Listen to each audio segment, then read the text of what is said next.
Morning, everyone. My name is Alfred Ongere. I'm the founder of AI Kenya. I'll talk a bit about that in a few minutes. But the topic I was going to talk about today is why ethics and bias is important for businesses building and using AI. And in the short amount of time I have, I'll try to sort of focus and put a highlight on the bias side. But you'll see the ethics coming out organically as I proceed. Yeah, so AI Kenya is a community of enthusiasts and practitioners in machine learning and data science. We are based in Kenya, but we have members from across the East Africa and the whole of Africa. And we even have members from other countries internationally. So our goal is to democratize artificial intelligence and ensure that we bridge the current knowledge and skill gap that we have in artificial intelligence here in the country, particularly in Kenya. So I'd like to start with this video that highlights the importance of diversity when you're building technology for users. So I don't know how many of you had seen this. Nice. Okay, Noel, you try now. One to your hand. Two black. Two black. Yeah. So what are Come you again. doing? Come again, sir. No. Two back over way. What I have to do to get What you have to use some racialist things. Yeah. I have to use that piece of white. Let's say napkin and show it. Again. Pay napkin again. Napkin again. Right, put your hand out. What you call on a hand? Man, the black man getting fight all over. So that is mainly highlighting the people who are building technologies. Are we taking enough time to look at how it is impacting different people from different geographies? So simply, it's a hand dispenser that only works when a light-skinned person puts their hand. But when a dark-skinned person puts their hand, the light dispenser doesn't work. So that can majorly affect your business if you're offering solutions in technology and artificial intelligence at large. Yeah, so as I said, I was going to talk about algorithmic bias, but I thought it would be good to first of all understand what bias is, which is basically a feeling or showing an inclination against someone or something. So this rolls into algorithmic bias, which occurs when a computer system is reflecting the implicit values of human designers in their behavior. So the algorithms or the models or the systems we are creating, they can take the qualities of the people who are building them. So if I'm building a technology only for a white population or a black population, the algorithm takes that unless we factor in and tell it, you need to go. You need to look at this region and you need to look at this other region. So this is just a highlight of some of the potential harms that come in when we give algorithms the power of making decisions. And these harms get amplified when we bring in algorithmic bias.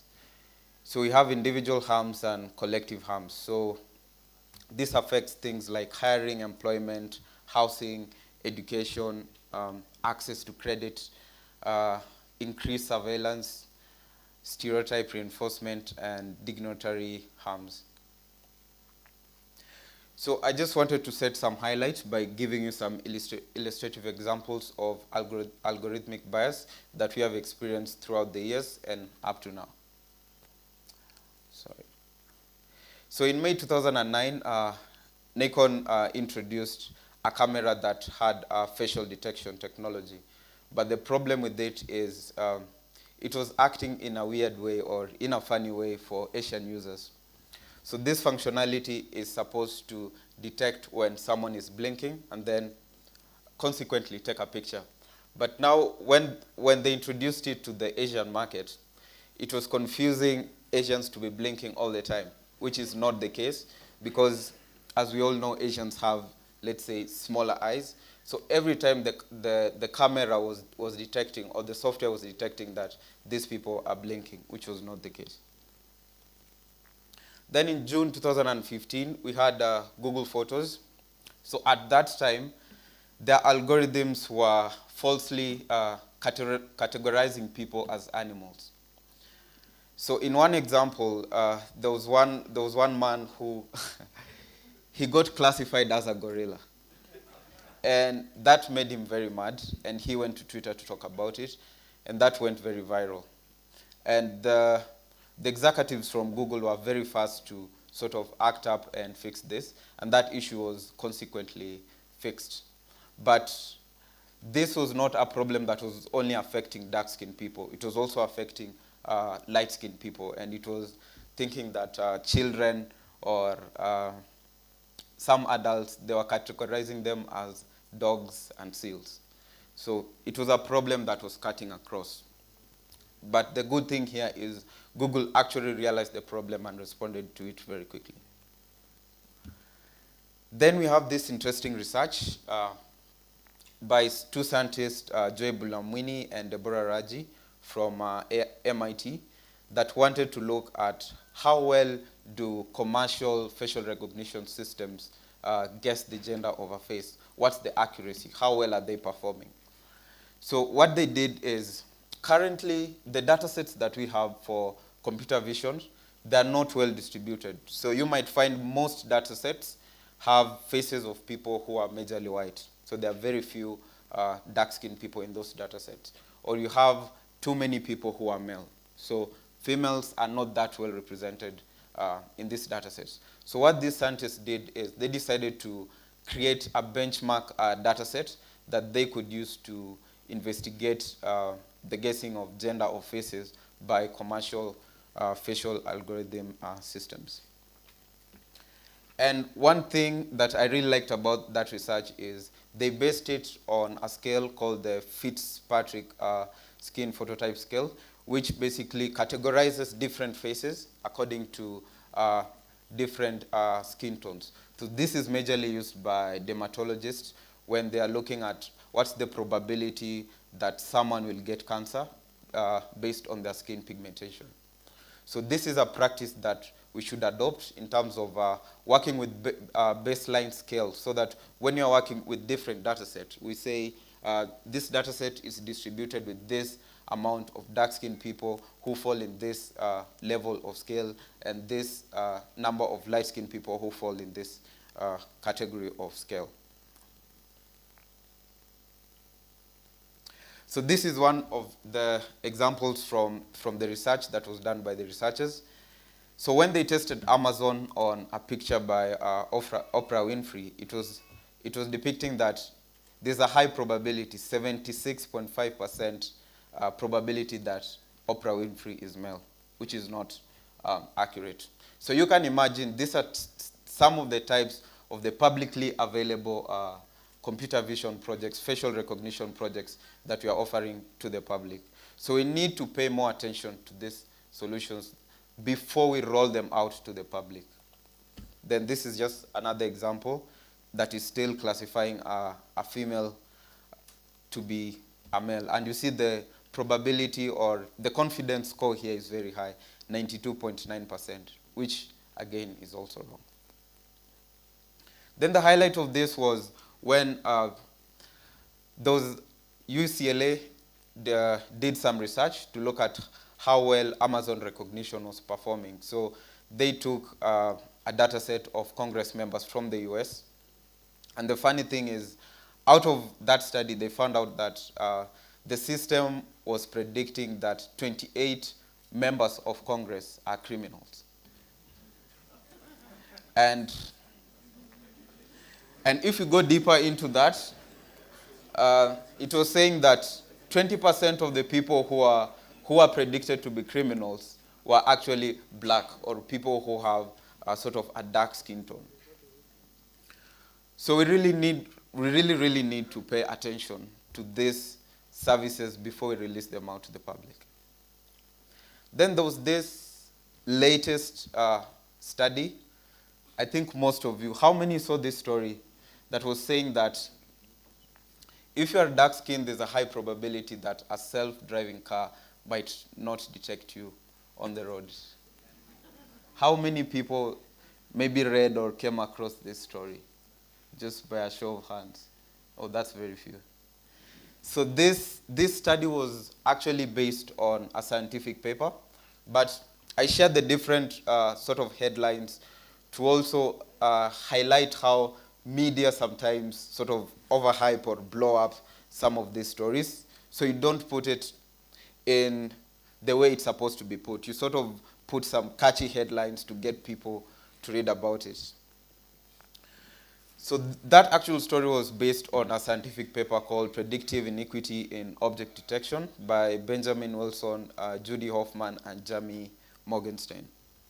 So this study was based on a publicly available dataset called the BBD100K dataset that was worked on by Berkeley Artificial Intelligence Research and a company called Nexa. So this dataset is actually recorded videos of cars moving around in cities. And these videos are meant to be used by self-driving car companies when they're training their models to indicate to the car that this is a pedestrian and this is a lane and this is where you're supposed to pass by. So how can businesses reduce bias in your products and services? So if you're a business and you're producing AI models or you are adopting AI services from other companies, how can you reduce bias? So the first thing I would recommend to do is to go open source. So open source in this case means putting the data set and your research to public. So this doesn't mean all the research that you're working on, but research that you feel that other people can contribute to it, and make it more diverse or just improve it based on what you're sharing. So you should start thinking about the data set that you are collecting from your companies or from the business activities you carry out. Can you share some of them? But of course, you make sure that you're not sharing personal identifiable information of the users that you're serving. Then active participation. So by participating in conferences like this, you get to realize some of the emerging trends and some of the emerging research breakthroughs in artificial intelligence, and that might come across things like bias, and through that you might reduce it. And then you should also invest in research and development. So this means starting from your organization, building the interest in artificial intelligence. So if you don't have a technical team, can you start building it? And if you already have a technical team, how can you empower them with knowledge so that your business is better placed in terms of artificial intelligence?